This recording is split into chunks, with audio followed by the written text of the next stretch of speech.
nanti praktek konseling multikultural. Baik, sebelumnya saya akan mengingatkan kembali bahwa pesan-pesan dari capaian prodi ya.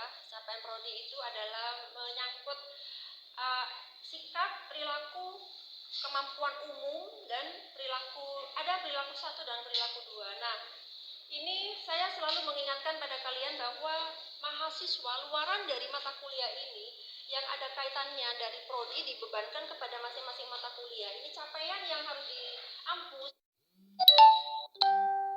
sama mahasiswa ini adalah mahasiswa dapat menghargai keanekaragaman budaya, pandangan, agama, dan kepercayaan, serta pendapat atau temuan orisinil orang lain. Karena kita membahas budaya ya, jadi kebiasaan dari orang lain itu kita harus menghargai, begitu ya. Itu kita dalam sikap S1-nya. Untuk perilakunya, mahasiswa dapat menguasai konsep teoritis ya, tentang bimbingan dan konseling, pendidikan psikologi, dan sosial budaya.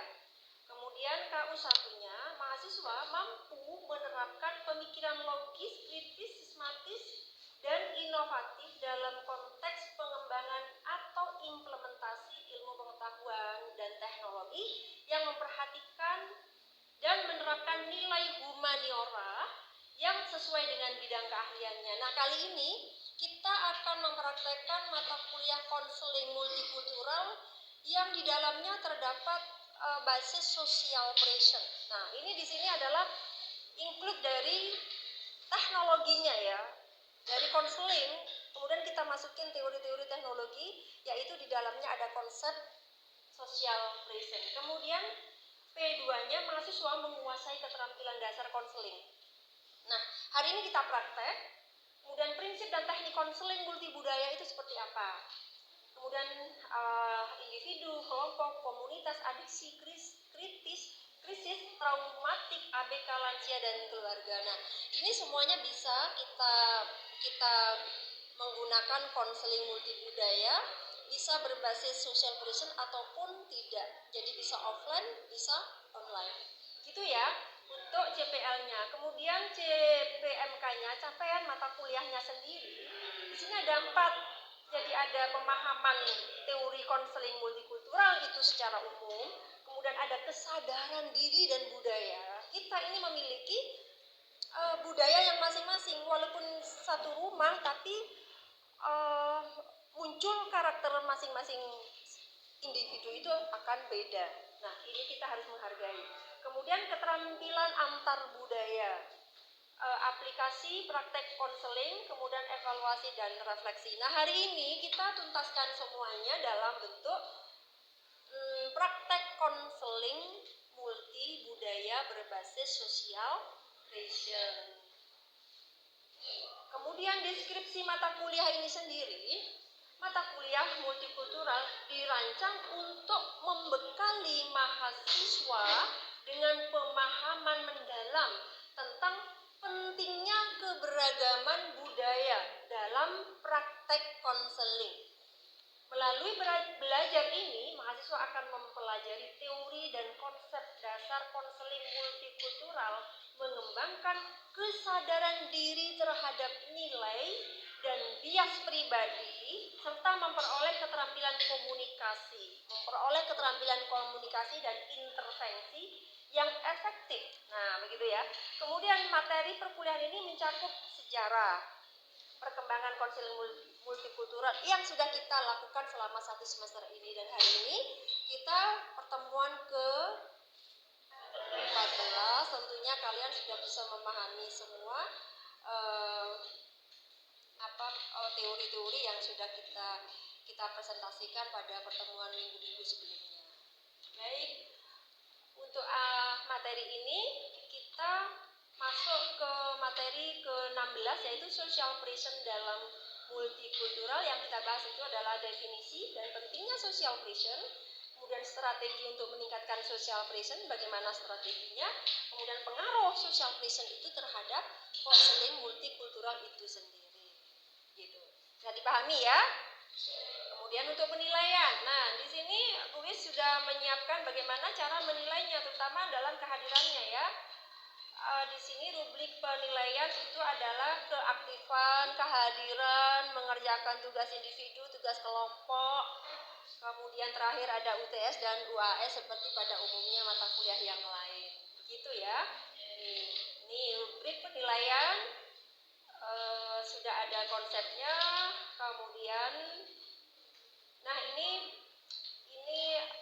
apa soal-soal yang akan diberikan pada saat UTS dan UAS. Bisa dipahami? Baik. Selanjutnya saya ingin menanyakan pada kalian. Kalian sudah bisa memahami apa makna dari teori konseling multikultural yang dikenal oleh seorang yang berasal dari Cina, namanya Howard Su dan Howard Su. Nah, ini terkenal dengan teori Su and Su karena dia ini adalah orang Cina yang hidup di Amerika, yang matanya sipit, bahkan tidak bisa melek ya. Nah, ini yang dibully sama orang-orang Amerika pada saat itu. Sehingga keduanya ini sama-sama punya kekurangan sisi fisik hanya karena matanya, tapi otaknya bagus. Nah, ini yang terkenal dengan bagaimana sebuah teori out counseling yang bisa menyelesaikan pembulian ini terhadap dirinya begitu. Nah, terkenallah dengan teori Su and Su. Apakah kalian tahu bagaimana yang kalian tahu tentang konseling multikultural? Silakan. Selain teorinya Su and Su. Silakan. Teori konseling multikultural. Apa yang kalian tahu? Apa yang kalian pahami? Kita masuk ke dalam materi. Karena ini hari ini kita akan praktek bagaimana konseling multikultural itu bisa digunakan kepada kasus-kasus yang memang penyesuaian dengan masalah yang ada lingkupnya dengan budaya. Ada yang masih ingat?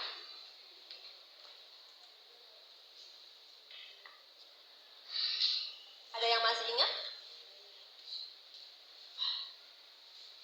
Konseling multikultural. Nah, ini sudah saya rangkum di sini bahwa komponen inti dari konseling multikultural ada apa? Satu, harus memberikan kesadaran diri bahwa seorang konselor itu mengetahui bahwa si konseli itu dari mana ya. Misalkan dari Jember sebelah mana dengan Jember sebelah mana. Nah, ini pasti akan berbeda. Ini konselor ini akan memahami, memiliki kesadaran diri yang tinggi bahwa menghargai dari perbedaan kebiasaan yang dilakukan oleh klien itu. Seperti yang dilakukan oleh Su and Su ini. Beliaunya dari Cina yang matanya sipit, kemudian hidup di Amerika yang matanya belolang-belolong, dan dia di sana merasa dikucilkan, merasa dia tidak punya bangsa begitu. Nah, ini dia munculnya teori dari Su and Su. Kemudian yang kedua ini adalah pemahaman budaya. Jadi pengetahuan tentang budaya itu konselor itu harus bisa memahami. Kemudian bagaimana kita melakukan intervensinya. Nah, ini teorinya dari Su and Su ya. Nah, sekarang terkait dengan social pressure. Ini saya mengingatkan kembali dengan teori-teori yang lama ya. Social pressure ini apa saja di dalamnya? Apa yang dimaksud social pressure? Iya, oke. Kehadiran yang bagaimana? Iya. Jadi ada kehadiran afektif, ada kehadiran emosional, ada kehadiran psikomotorik, ada kehadiran sosial, kognitif, dan tuh. Semuanya ada. Bisa dilakukan melalui online dan bisa dilakukan dengan offline. Sehingga misal ya, konseling multikultural, kemudian di dalamnya ada social presence, maka bisa kita lakukan hybrid. Secara offline, konseling bisa hadir. Secara online, konseling bisa dilakukan melalui apa? Konseling online. Oke. Nah, ini bagaimana keterkaitan antara social present dengan konseling multikultural. Dirasa pentingnya adanya social present, kehadiran ya. Kemudian bagaimana cara meningkatkan supaya hadir, kayak kalian belajar online selalu ayo buka kamera. Pembelajaran social present itu bisa sinkronus, bisa asinkronus. Sinkronus itu secara nyata bahwa kalian ya Bu siap hadir, nah begitu.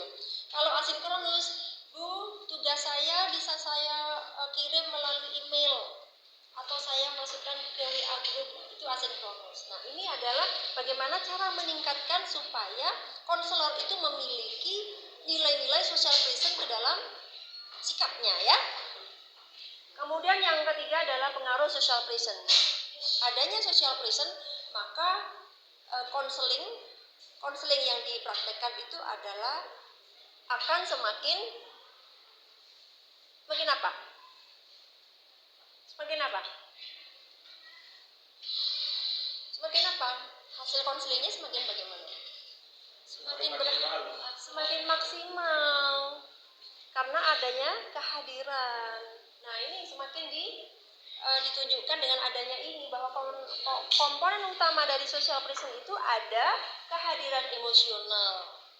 Berarti secara emosional itu walaupun konseling nangis-nangis, tetapi ketika ketemu sama konselornya bisa nangisnya bisa menghilang, gitu. Kemudian kehadiran sosial, ada interaksi langsung yang hangat ketika konseling datang, kita peluk. Bagaimana kalau lawan jenisnya? Silahkan kalian mengikuti budaya masing-masing. Kan tidak mungkin ya kalau lawan jenis kita berpelukan. Ya mungkin ditepuk tangannya katanya. Nah kasihkan tisu jika menangis. Asal nggak berjarak begitu ya. Nggak ada meja, nggak ada jeda gitu. Itu yang terbaru. Kalau yang lama kan ada meja kayak melayani customer service di bank. Kalau kita sebagai konselor enggak, jadi ada masalah silakan duduk. Ketika sudah mulai ini sudah kita mulai berpelukan sama konseling. Kehadiran kognitif memberikan kesadaran diri, oke? Kemudian ini saya kira sudah paham semuanya ya. Nah ini tahapan-tahapan bagaimana kita memberikan intervensi ya. Yang pertama kita itu menyapa dengan ramah begitu ya, menyapa dengan ramah itu memberikan orientasi ya, memberikan gambaran, duduk sejajar gitu ya, tidak kalau dulu memang ada meja ya, konselornya di sini, konselornya di sini gitu ya. Seperti nanti saya tayangkan ada contoh, ada konseling yang sedang berlangsung di sosial media itu dengan menggunakan konseling multibudaya yang nantinya akan saya paparkan. Kemudian ini kita lakukan tahapan eksplorasi, dialog terbuka, apa yang terjadi. Ini kan kita sama-sama menyimpan ya, sama-sama menyimpan rahasia ya. Ada kode etik yang tidak boleh saling melanggar. Ada masalah, walaupun terhadap suami atau siapa yang terdekat dengan kita nggak boleh dilanggar untuk urusan pasien. Kemudian kita saling memvalidasi, memberikan empati ya. Oh iya, masalahmu ini berat banget gitu. Empati, validasi lah gitu ya. Divalidasi bahwa oh iya bener, masalahmu itu bener-bener nyata loh. Gimana ya? Ini saya ikut terenyuh gitu ya. Nah itu divalidasi, diiyakan gitu loh. Masalah itu ketika ada kontrak mengiyakan, maka si klien ini akan lega. Oh iya, pernyataanku berarti sudah diterima sama konselor kan begitu ya. Ada konsep diterima gitu sama konselor. Ya itu divalidasi.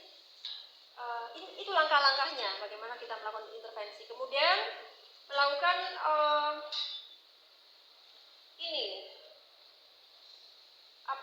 pemberdayaan, self disclosure.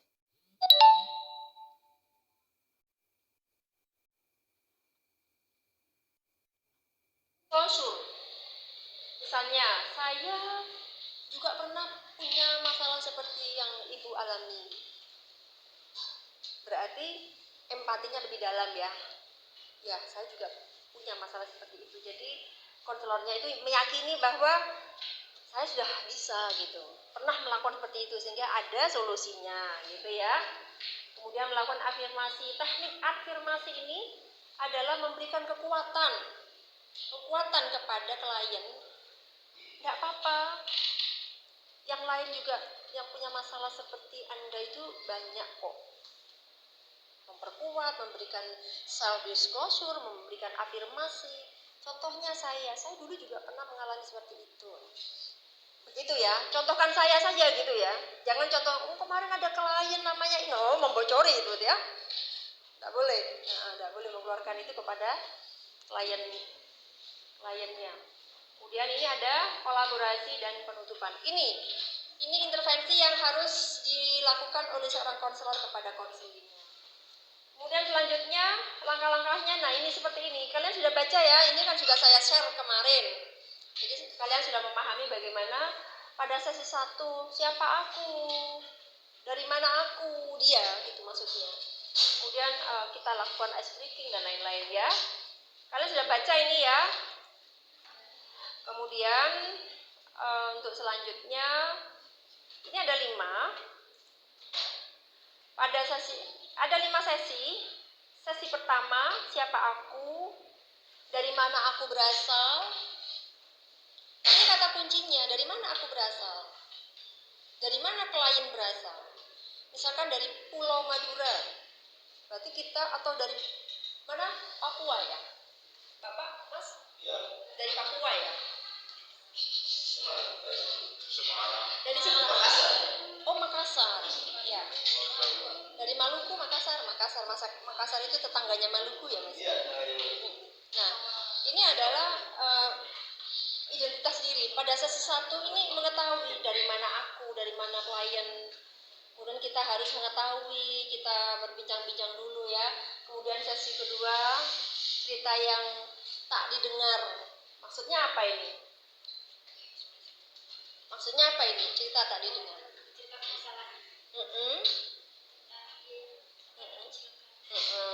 Ya, itu. Kemudian yang ketiga, ya inilah fungsi dari social present kita ini. Di sini letaknya. Kapan social present itu mau main? Mau ditayangkan? Kapan?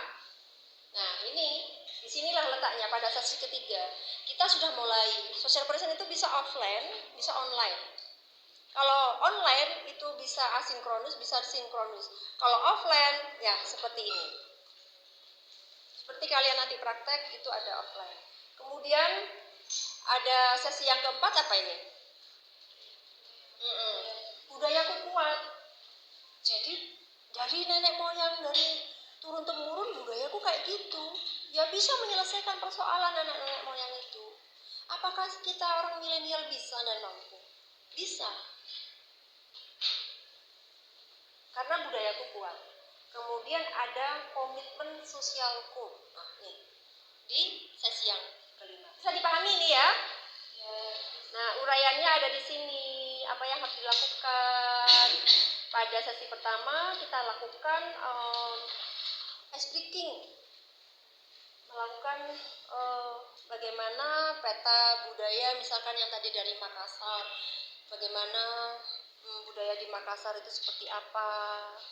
Terus kita berkomunikasi berdekatan, ini apakah boleh budaya di sana. Kemudian apa yang, nah itu, jadi seorang konselor sudah melayang kemana-mana, mempetakan otak supaya memahami berasal dari mana sang klien itu.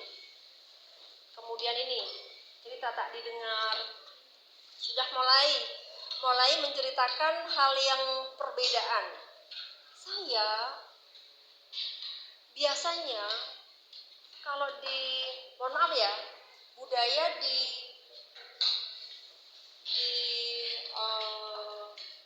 provinsi lain, sebelum pernikahan itu boleh kumpul dulu. Mohon maaf ya, ini apakah masuk budaya? Bukan. Kebiasaan. Yuk, kebiasaan sama budaya apa bedanya? Jadi di sana itu budayanya sebelum menikah itu boleh kumpul dulu. Jadi memang harus kumpul dulu baru nikah. ada di Jawa, seperti saya di Jawa Timur. Itu kan apa? Pamali ya, kalau kata orang Jawa ya, nggak boleh gitu ya. Nah, kalau di sana ada teman saya yang ada di provinsi lain itu begitu. Apakah di Makassar bagaimana? Halo Makassar. Bagaimana budaya sebelum nikah harus kumpul duluan? Oh, kurang tahu. Oke. Nah, itu adalah cerita yang tak didengar gitu. Oke, silakan. Farhan. Langsung praktek ya? Iya, Bu. Ya, wes, yuk, praktek aja. Silakan, Mas Titin. Bisa? Farhan mau. Farhan sama siapa? Saya sama Yoga, mungkin bisa dikasih Yoga. Cari di YouTube ya. Bagaimana praktek konseling budaya itu dibuat. Nah, bisa diamati bagaimana praktek konseling multikultural.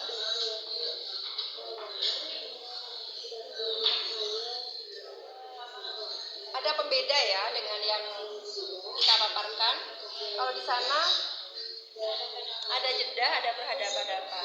Nah, nanti kalau kalian nanti akan praktek yang beda dengan yang saya tayangkan. Ini hanya sekedar contoh. Begitu ya? Oke, terima kasih.